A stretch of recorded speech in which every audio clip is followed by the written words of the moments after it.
Welcome to the Payroll Podcast with your host, Nick Day. Find out what it takes to truly discover what it takes to elevate your career within payroll as we meet with the industry leaders who are shaping the industry for tomorrow. Welcome back to episode 2 of the Payroll Podcast. Well, I'm in Denver for the Annual Payroll Congress, and I had an opportunity to sit down with a number of different individuals who are shaping the future of the payroll industry of tomorrow. So sit back, relax. I'm going to bring some fantastic speakers to the fore here. We're going to tell us all about the Congress, all about the future of payroll, all about the future of innovation, technology, and of course, global. I'm also recording these for the PayrollOrg podcast, which is known as Pay Talk. So please do remember to subscribe to not just the Payroll Podcast on your favorite podcast channel, but also click subscribe and follow to the Pay Talk podcast as well, because both of us are really, really committed to raising the profile of payroll globally for everyone. So wherever you like to get your content, remember to subscribe to both channels. Please share this content with all of your payroll colleagues and friends, and let's raise the profile of payroll for everyone. It's a fantastic atmosphere here in Denver, and I look forward to bringing you some really exciting conversations. So sit back, relax, and enjoy. Hey, so now I'm super excited, joined by Nathan North, Director of Strategic Initiatives at PayrollOrg. And I'm really excited because Nathan is particularly proactive when it comes to pushing the narrative about the where payroll is moving to, the world of global payroll, tech, and really advancing and raising the profile of the industry. So, Nathan, welcome. Let me ask you the first question. Tell us about why global payroll is so important to you, why it should be in people's thinking for the future. Absolutely. I believe that global payroll is the epitome of payroll, that if you're not currently within the global space, that at some point in your career, you're going to be asked, you're going to be tapped on that shoulder and probably told most of the time that we're going to be entering X country and you need to be ready. Fantastic. Now, of course, a lot of people here are going to be joining the global payroll talks and seminars that are going on, but a lot of people won't be at the Congress that are listening to this show. So for those that want to find out more about global payroll, want to know how they can upskill themselves or really develop their career in that direction, tell us a little bit more about what PayrollOrg are doing and where they may be able to find some of those resources to start to make that transition. Absolutely. So first and foremost, make sure you're a global payroll subscriber. You can go to global.payroll.org. We offer different types of training, with the majority being Zoom-based or virtually interactive. So we have a lot of offerings coming in the future.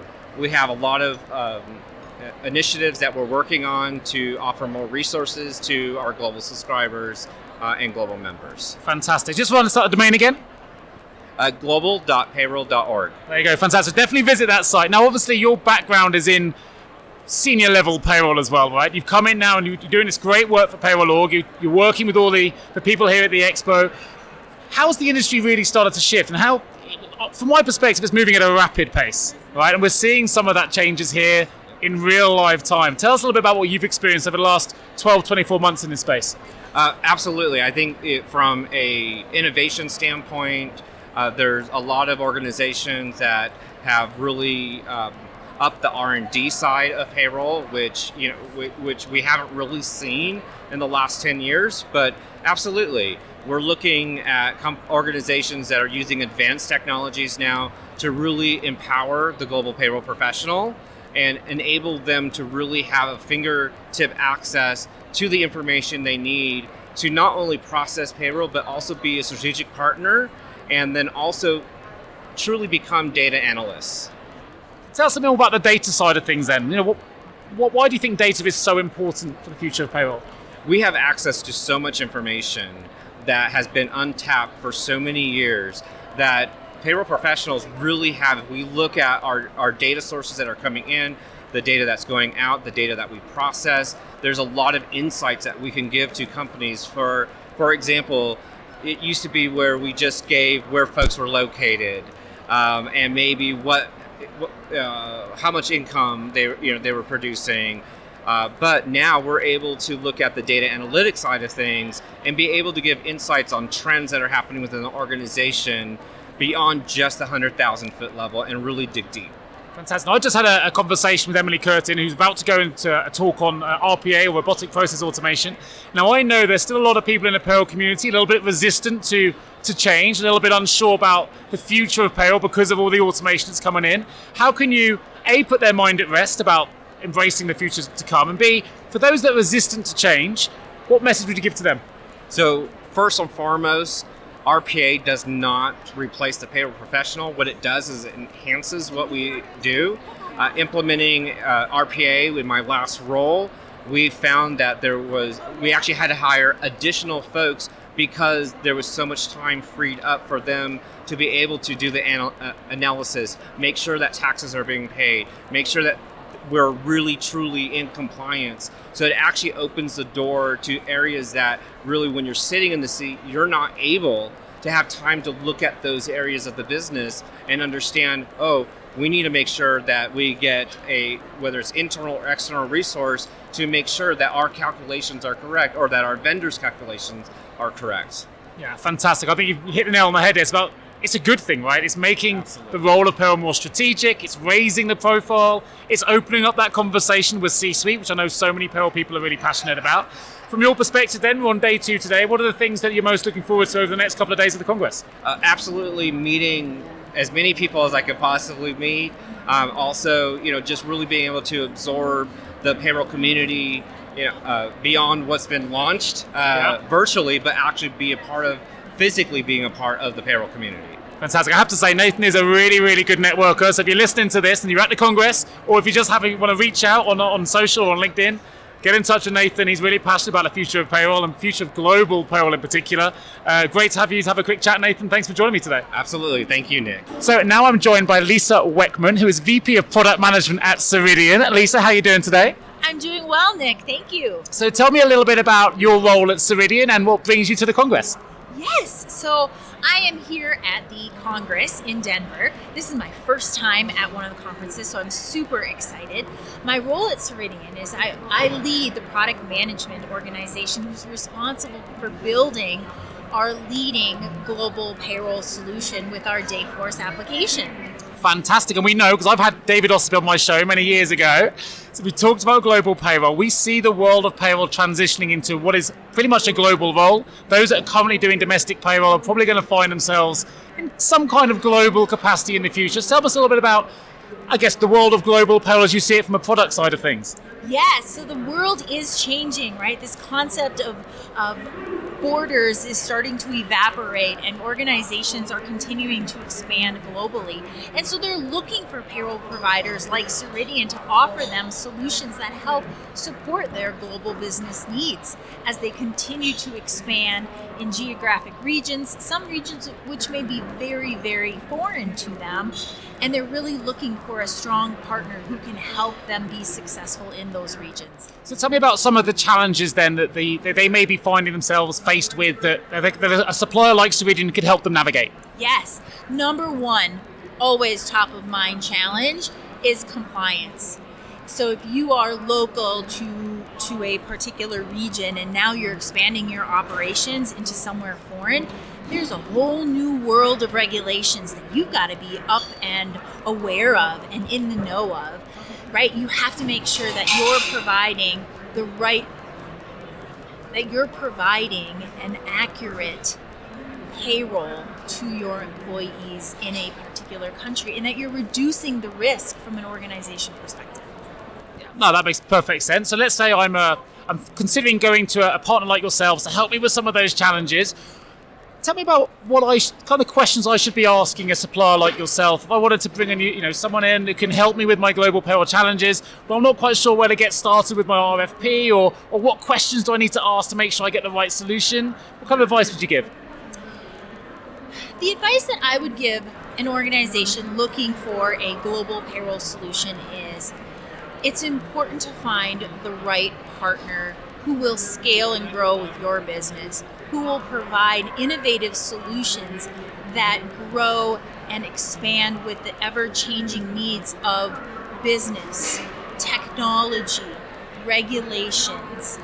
One that will be on the cutting edge of the latest technology available that will help you grow and scale your organization, because that technology grows and scales with you.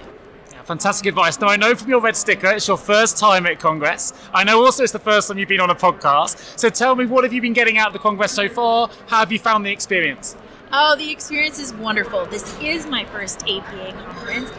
It is super exciting, Payroll Congress conference. It's super exciting. I have had the pleasure of meeting so many wonderful people here. The payroll profession, although some may think it's a dull profession, right? All we do is deal with compliance and taxes. They are the most entertaining group of people that you will ever meet. And so I've had the pleasure of meeting so many wonderful folks here. Amazing. And actually, you said sometimes people think it's dull and it's about compliance and processing.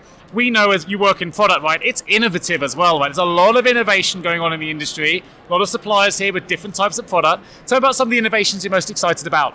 Yeah, some of the innovations I am most excited about is really tapping into the artificial intelligence and finding ways to automate these everlasting manual processes that payroll leaders have been plagued with for years and years. This is time to really disrupt the way payroll operates. And that's by introducing automation. That's by using technology and all these new, cool things that are coming to light that will help really change the future of payroll for all these wonderful payroll leaders. Absolutely. You heard it here first. Absolutely right. Okay. But so with the innovation as well, which is really good, we're also giving people more access to data. People sometimes are resistant to change. We know that. But we know that the automated process, RPA, people are nervous that what does that mean for them? But actually, some of the innovative tools that you guys are producing at suppliers like Ceridian give them access to more data so they can be way more strategic in their roles. They can actually save a lot more time off the manual tasks and really focus on stuff that raises the profile. What's your view in terms of the strategic future of payroll? Do you see the role of RPA really helping to raise the profile of the industry globally now? It is. So this is exciting. This is an exciting opportunity for payroll leaders to transform into a more strategic role at their organization. They have access to a gold mine of data, and that gold mine of data holds so much potential for them to help make decisions that will improve their business, that will help their business move forward. It's transitioning them from this tactical, manual, repetitive process day in and day out to a seat at the table as a strategic partner to the other functional areas in their business. And they can actually provide a ton of value to their organization by leveraging that gold mine of data that they have at their fingertips. Absolutely right. Leveraging that gold mine. You heard it here. Couldn't agree more. So tell us, last question. Tell us a little bit about your background, because most people I've had on this sofa today have been sort of operational payroll professionals in a global space. I think you're another example here that we don't need to be confined by operations. You're working in product development, which I think is a really exciting space as well within this industry. Tell us about your background and another pathway for people to consider potentially. It is. I've been in the HCM space my entire career, so over 20 years. But most recently, in the last 13 years, I've had the privilege of building super innovative, cool, new cutting-edge products. And that was our Dayforce product. And it has been just a rewarding opportunity to bring technology to light, technology that helps really disrupt the work life and make work life better for organizations around the world. Yeah, making it better, that's what it's all about. So last question, tell me what you're most excited about over the next couple of days we've got ahead of us. The next couple of days. So I have a session coming up. I get to speak about global. Tell me more. What's the subject? Yeah, the subject is all the challenges that payroll leaders are facing as they are operating in this borderless world, the global payroll. And I get the privilege of sharing some really wonderful best practices and techniques that will help organizations start to transform their payroll operations and help individuals transform and move into this new world of work. The future of payroll, it's here. It's here today. And it's exciting. It's super exciting, and the potential is just amazing. So is that a 4 o'clock talk? It is a 4 o'clock. I think it's the one I'm reporting on. So I have to do the write-ups. I didn't know that till we sat down. So that's exciting. I'll be there for that talk. I'll be enjoying it. Wonderful. Well, thank you ever so much for joining me for this short chat. It's been a real privilege, and I hope you enjoy the rest of the show. Thank you, Nick. So now I'm joined on the payroll hot seat by Rebecca Harshberger, who's been brought over to me by Mary Holland. I know you work at Entertainment Partners, and my understanding is that's a particularly complex payroll operation. Tell us a little bit more. Yes, Entertainment Partners does the payroll for the motion picture, television, and streaming industry. Wow. We're the largest in the business. We are global, and we pay probably 600,000 people a year. Wow. Yes, it's huge. We have 600 unions programmed into our proprietary software system. Wow. And we're on a first-name basis with the IRS because payroll taxes are incredibly important to the industry.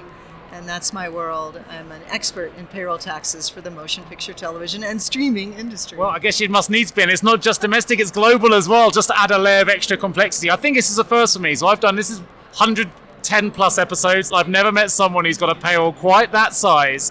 So where do you even start with that? How do you navigate the complexity and the sheer volume of a payroll like that?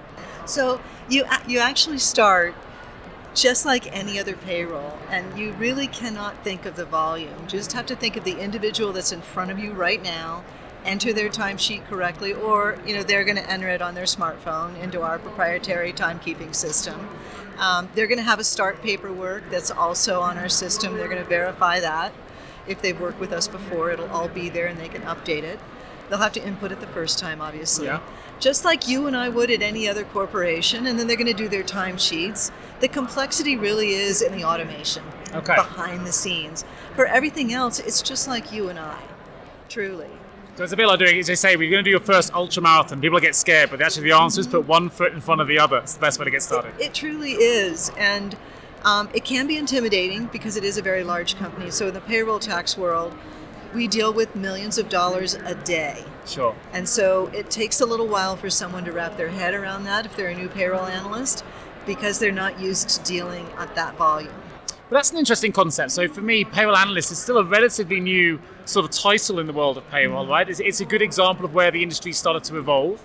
We've talked a lot today with the guests I've had here on the sofa about how payroll has been evolving into the world of global payroll, but actually it's not just global, it's analysts and data as well. So what are some of the people that you're managing in your role that maybe aren't just traditional payroll professionals? Just as an example, a product manager over our W4 product, they've got to make sure that when they present a W4 electronically, that it actually mirrors and then processes the way that it should throughout the whole system. And you don't really think of that person as a person in a payroll tax department. Sure. But that product manager that owns that, you could call them a stakeholder, you could call them a team member, but the reality is they're really part of the payroll tax process. Fantastic. So tell us a little bit about how you got into payroll. Mary Holland brought you over, which is great. I've known Mary for a long time. It sounds like you have as well. But how did you evolve your career to end up with a function of that sort of scale and stature? So that is a very good question. I have had 7 careers in my life. Wow. My degree is actually in marketing. Okay. I do not know why I'm part of finance. My degree's in theatre, so don't worry. So I started out in advertising, layout, and design. Got laid off, became a recruiter, recruited finance and accounting. So you know my world very well. I do. Okay. I do. I was a recruiter for 7 years. And then I had an opportunity to completely change careers and go with an unemployment claims processor. Back then it was called Frick. It became Tox, and then it became, it's the competitor to Experian, Equifax. Equifax. It became Equifax. I left when it was still Frick. I went to Deloitte in a mid-career change to help Deloitte create an employment tax practice within their state and local practice. And I think you'll maybe talking to Mindy Mayo. Yeah, a little bit She later and I on. started on the same day. Okay. And so what was interesting about Deloitte was they were trying to start like an employment tax practice in the multi-state department, but I kept getting payroll questions, and I knew nothing about payroll. Okay. So I had remembered a client wanting me to join the LA chapter of the American Payroll Association. I went to a chapter meeting. I found out about the national organization. I looked on their website and found all these classes in payroll. And I went to the head of the department at the time, and I said, I'm getting all these questions about payroll. There's no one here that knows the answers. I think if I take all of these classes, and if I take them all over the United States, I'm going to network with all of those people. And I'm going to have this huge network, and I'm going to be able to answer any payroll question that comes in, and I think I can build both a employment tax practice and a payroll tax consulting practice at the same time. What do you think? Wow, that's visionary. I love it. And so did he. And so he said, yes, do that, but you must find somebody else to do that with you in another office, because you cannot be a one-woman band. And so I teamed up with Mindy Mayo. We took all these classes. We started to speak together. And one of my very first clients was Entertainment Partners. I see. So after a few years at Deloitte, Entertainment Partners, their director of payroll taxes was retiring, and the stars aligned. The stars aligned, and it was time to move back into private industry. And from there, that was 2003. It's almost been exactly 20 years. The industry itself has grown, but more importantly, Entertainment Partners has grown to meet the needs of a production worldwide. And so it's been not just a ride of a growth in payroll taxes and all the complexities of compliance, but also the ride of really helping to automate the production industry, the motion picture and television and movie. And it's so hard for me to say streaming, but streaming is such a big part of it now. As but also part of that industry. You started in advertising, you've almost gone in media, you've gone back into media, albeit through payroll. Back into full circle. I've got to ask, because I don't think I've ever had the opportunity to ask this before, but you say you did recruitment for 7 years, so I've run my own payroll recruitment agency. Yeah. So it sounds to me like you used your skills in media and advertising, you've used your skills and potentially gained in recruitment for networking, because you saw an opportunity, you networked all over the States, you've certainly utilised the benefits of PayrollOrg, or as it was then APA. I never get to ask, so how did your 7 years in recruitment help you in your now career in payroll? I'd love to know as a recruiter. Oh, I can interview anybody and figure out within 15 minutes whether or not it's going to work out. It's a talent. It is a talent. It is accepting your gut instinct. And that is what I think is the most difficult thing to do as you transition into leadership, is to continue to listen to your gut and ignore the logic of the situation. And really recruiting, there were so many times I would pick the phone and call a client and say, I'm going to send somebody over. They are absolutely fabulous. You have to get past. Yeah, trust me. First, they're a little bit nerdy. Yeah. They're an introvert. They're not me. Get past it, and you are going to love this person, and they're going to do a great job for your company. And I was an amazing recruiter because of that. They understood when I said that. They were like, oh, I need to understand that I'm interviewing an accountant. Yeah. They're introverts. Well, it's the same in payroll, right? Exactly. I work in payroll recruitment. It's an introverted profession, generally. It really is. Yeah. And when a lot of people need in their career, and you know this as you coach people, you can try to coach an introvert into being a little more effervescent and outgoing, but they're never really going to hit it. They're going to feel like they're faking it. So I relieved people of that, and I still do that to this day when I talk to people. I think you can put people at ease very quickly and get what you need out of the interview or the discussion or the meeting. You can get right to the heart of it very quickly by building that first 2 or 3 minutes of rapport that you always build at the beginning of a interview. Now, you mentioned earlier as well that you're, as Entertainment Partners, you've got a global payroll as well. Mm-hmm. So tell us about the global payroll side of things. Tell us about some of the complexities there that you have to navigate for a payroll of that size as well. Fortunately, I don't have to navigate them. Okay, well, that's good. We have in-country people that will do that. So we do have an office in the UK. Okay. We've got an office in Australia. So we're really going where there's a lot of film and television and streaming production. So we do pay anybody that's based in the United States that's filming in a foreign jurisdiction. And what's different about that is there are different tax treaties for all of those countries pertaining to artists and athletes. Yeah. So the taxes that we're paying in those countries are not employment related. They're related to that treaty that says you have to tax, or their in-country tax code that says, okay, if a foreigner comes in and they're an artist and athlete, then they're taxed this way, and it goes to a particular area in their Department of Revenue. So it's a very different type of taxation. if the production is going to hire someone that is a local, then a local payroll service, our local payroll service takes over. So I'm just responsible for anybody, U.S. citizen or permanent resident, working anywhere in the world. I think you've made it very clear here. For those that perhaps listen to this that don't work in payroll is complex, right? And That's getting what more complex. Isn't it just, right? That's what this Congress is all about. So Yes. tell us a little bit about what you're getting out of the Congress so far, some of the seminars you may or may not have been to that have helped you on your payroll journey. So you think after all these years in the industry that you kind of heard it all, done it all.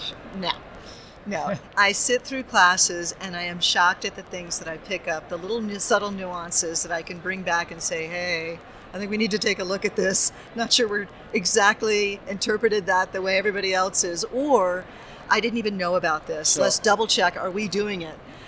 So there's that technical aspect that I'm always kind of sussing out, but truly it's the people and it's the networking and it's being around people in this profession where they make a casual comment and you make a casual connection, a stronger connection. And so I think it's really, really important that I have people in my life that are experts in Nebraska that I can call and go, hey, we've got a production going to Nebraska. I just want to check on a few things. And they are loving it. They love that somebody calls them and says, double check me on Nebraska. So I think it truly, for me, coming to an event like this is that. I love teaching and sharing my knowledge. I'm teaching 3 times while I'm here. Wow, okay. So I'm looking forward to all those questions and getting stumped. I love that. I love to be able to say, I don't know, let me find out, because I think it's fabulous that one of the wonderful things about entertainment partners, and I think payroll in general, is people tend to think that that our business is the same every day. And I never have the same day twice. I never do. Sometimes I wish I would, but I never ever do. There's always something to learn. And I'm blown away that I've been doing this for 20 years and I'm still learning. I love that. Yeah, well, you're showing all the traits of a growth mindset, right? And lots of people here have that, which is fantastic. I think for those that have come to Congress before and those that are maybe thinking about coming in the future, it's a really supportive community. People don't seem to be fearful of asking questions about things they don't know. If you don't know, there's someone here who will be able to help them. And actually, you say, setting up those networks, that peer-to-peer group network, that if you need to call someone on Nebraska or Pennsylvania or the UK or wherever it might be, someone here will have the knowledge. And they will freely share it. They will. That's interesting about this community. You know, in so many industries, knowledge is power. And it's to be held and doled out very carefully. And in the payroll world, everybody's an open book. They're willing to share. They're willing to tell the tale of the woe, the embarrassing, like, I can't believe I did this, or, oh my, I'm paying this huge penalty. Whatever it is, like, oh, I need help. I messed up. What do you think? And I'm like, that's a big mess up. But that's how we grow, right? Right. Yeah. You learn more from abject failure than you do from success. And I think it could be very humbling. So because of that, it's a community of very open book people. There's not a lot of arrogance here, and there's not a lot of, I can't believe that person didn't know that.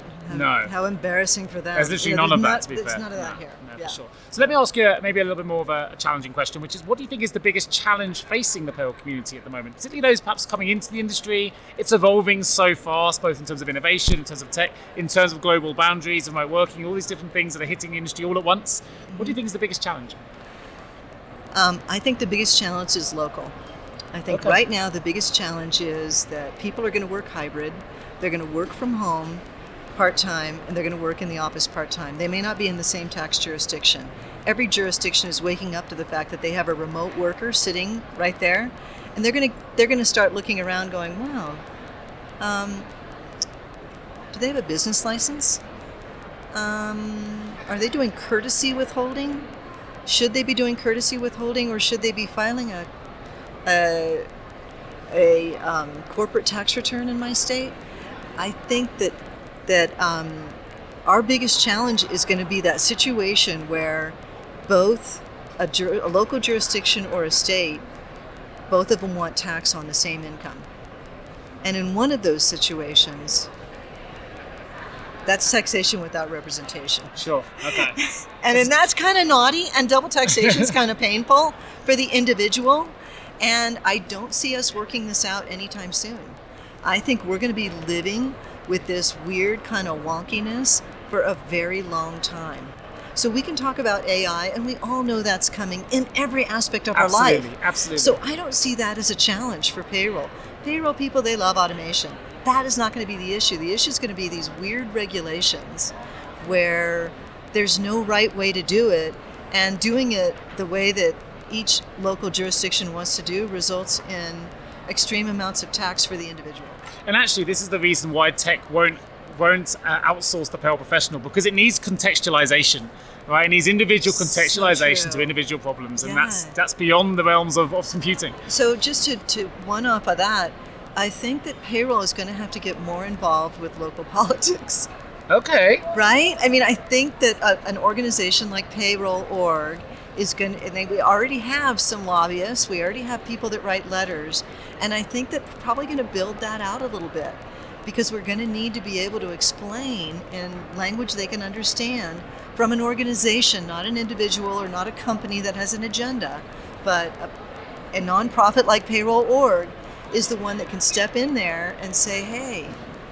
It certainly raises the profile, right? Right. Let's get these two locals together to talk about how this is a problem and how we can resolve it so that everybody's happy and we're not double taxing people. So my last question, I'm going to change the narrative and pivot this up. For those that want to come into the industry, or if you want to sell the payroll industry to someone, and you're at the top of your game, doing 3 talks, huge. I mean, that's blown my mind, the size of your payroll operation, particularly from coming from the UK. I don't think we've got any companies with that many employees, let alone, so it's blown my mind. But how would you sell the industry? How would you sell payroll as a career for someone who perhaps hasn't considered it before, has come across you now and sees this inspirational leader that I've got in front of me right now?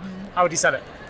I would say this, take an accounting class, and in that accounting class they'll have one little tiny chapter on payroll, and that's kind of the gateway, I would think, to get into it, because you really do have to be kind of a numbers person to get into it, and you have to really enjoy. What's weird about payroll is you have to be both that person that likes people and likes numbers. So there are a tremendous number of payroll opportunities out there. And if you go into it saying, look, I've taken an accounting class, I understand the basics of payroll, I know about this organization, PayrollOrg, that can help with training, will you teach me? And people in payroll would love to hear that in an interview. They would love to be that person that teaches you. And who knows, there could be that person right now in that little module who ends up managing a payroll of 600,000 plus 13 years later, whatever time it takes. So. Exactly. Fantastic. I've really enjoyed this talk. I think we should connect again and have a longer show. We could talk for hours, but thank you for joining me for this short section. Last thing, what are you most looking forward to now? We've got 2 days left of Congress. Have you got any more talks to deliver? I do. I've got, at 4 o'clock today, I'm doing Introduction to Tax Notices. Okay. With Notice Ninja, Rick Pinkerman. And then Friday morning at 8:30, I'm doing a class on taxing remote workers, which is why I talked about it so much. Nice. And then at 10:30, I'm doing Are You Serving Your Clients? And that's more of a soft skills class. So I'm really looking forward to that very last one, because it's great to talk technical all day long, but the reality is we're creating a paycheck for someone that really needs it, that doesn't understand it, and doesn't really care. Yeah. And so we really need to be talking about, hey, how are we doing with those folks? For sure. And soft skills often overlooked, aren't they, right? And really important. Employees are our consumers, they're the people we've got to look after, and it impacts and our state talent and agencies, retention and all these things. It's not just employees, but everybody that interacts with the payroll department. Are we really serving them as well as we could? Yeah. Well, a great place to leave it. Listen, thank you ever so much for joining me. It's been a pleasure. You're welcome. Thank you. There we go. Have you ever asked yourself, how can I recruit payroll staff effectively? Please don't give up on your recruitment project just yet.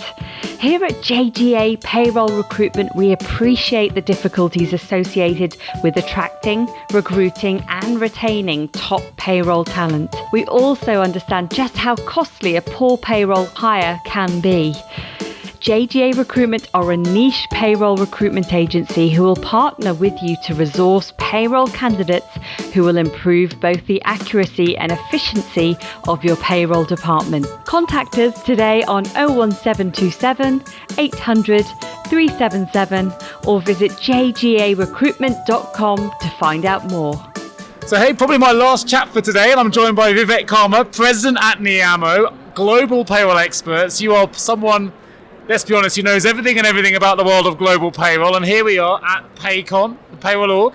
Tell us about how the conference is going for you. Tell us about global payroll.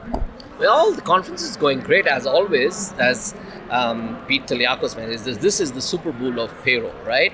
And great place to come, meet our old friends, meet some new customers and prospects. It's been the great 2 days.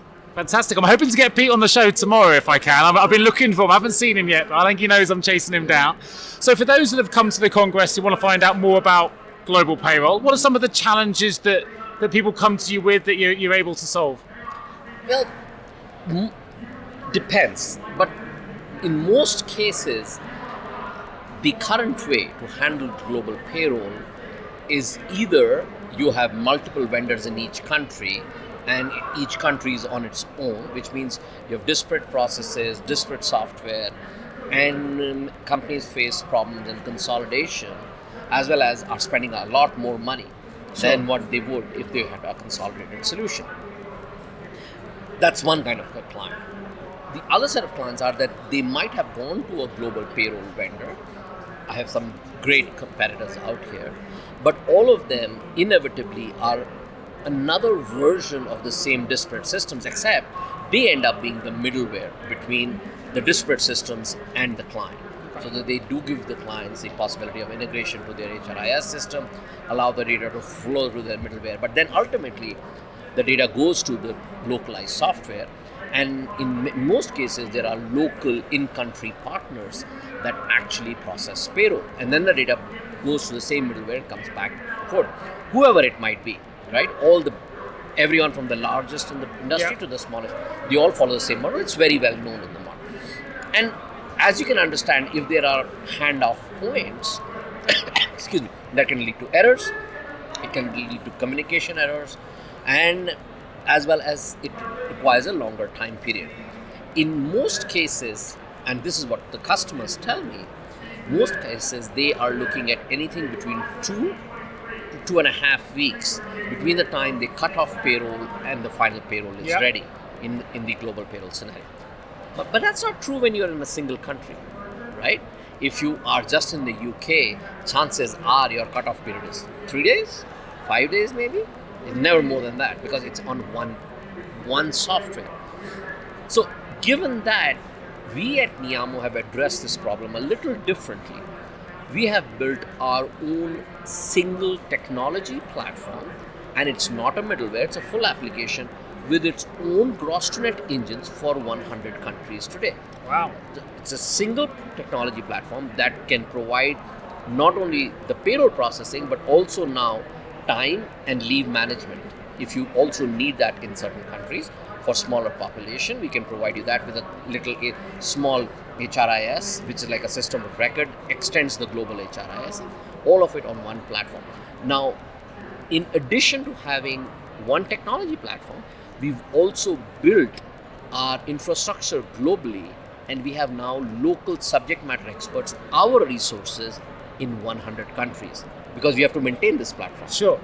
Right? Sure. So what our customers will get with the new straight-through processing, or what we're calling as Payroll 3.0, is one technology platform and these 100 country resources being able to deliver global payroll. Now what that leads to, as you can automatically think, it now shortens your turnaround time, enables you to have a robust integration.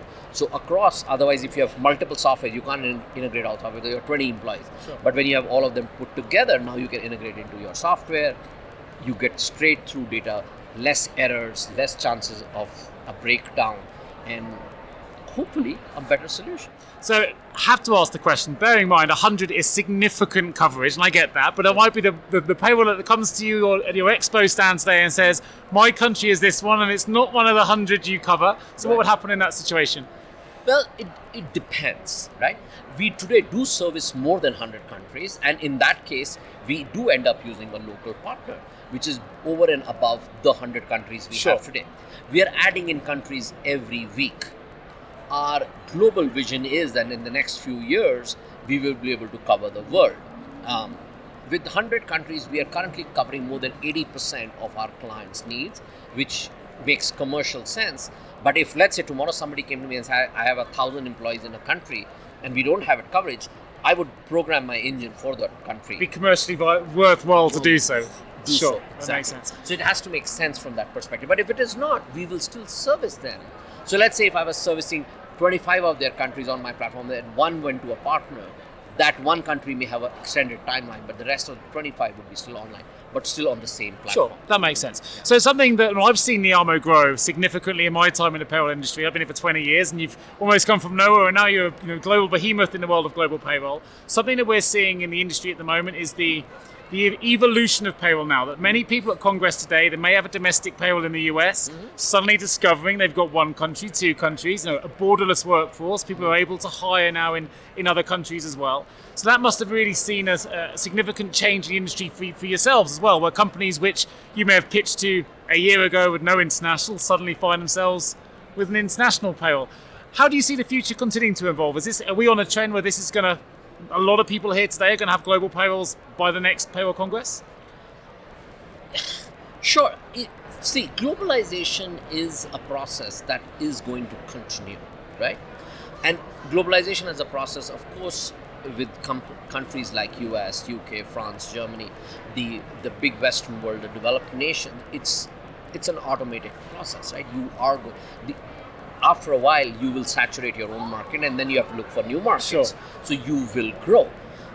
But we see this phenomena even from the developing countries, right? India, China, Malaysia, Indonesia, Philippines, even down under from Australia. You have more and more companies turning to global markets, and as they go into global markets and they're looking at global talent, they have to start approaching and looking at global payroll or methods of paying their talent globally. Another very popular way of paying talent globally now is employer of record. Yes. And as you have seen the growth of those companies, because we're starting to see companies hire talent anywhere, because now people can work remotely effectively. So that's the other growth area that is coming into Sure. I had Emily Castles on here earlier today talking about employer of record. So yeah, we've seen that growth for sure. So tell me, from the Congress perspective, what's been your highlights so far? One of the highlights that I have seen from the Congress, at least from this Congress, is that besides payroll being payroll, the other aspect of payroll is the fintech. If you look around, the number of fintech companies stay here, all of them talking about earned wage access, early access to money, creating lending standards. I think there is something here. Now, how much of it will translate outside the US, we've yet to see, because US has some unique situations with our payday lending and pay cards, etc. But there is a cultural inhibition towards earned wage access outside the US. But as I was telling somebody else, it's a cocaine. Once it starts to get introduced outside, just might turn. You might just see in UK people starting to say, oh, I want to get paid every week instead of once a month. Sure. And in the UK, I think we tend to term it more pay on demand pay, and you've got earned wage access and early wage access, which are slightly different, but the same acronyms, which makes it slightly confusing. So for the next couple of days of Congress, are you visiting any of the talks yourself, or what are you looking forward to? No, we are here to promote our Payroll 3.0, and that's what I'm looking to meet prospects. We've had some great conversations, and we're looking forward to continuing that. Super. Well, it's a pleasure, as always, to have you on any of my shows, Vivek. So thank you again for joining me today, and I hope you enjoy the rest of the Congress. You too, Nick. Have a wonderful Congress. Thank you. Thank you so much for tuning into the Payroll Podcast with Nick Day of JGA Recruitment. If you need help with a current payroll vacancy, then please get in touch with Nick and his team. All contact details can be found in the episode notes. In the meantime, to make sure you never miss a future episode, please subscribe to the show through any of your favorite podcast channels. Till next time.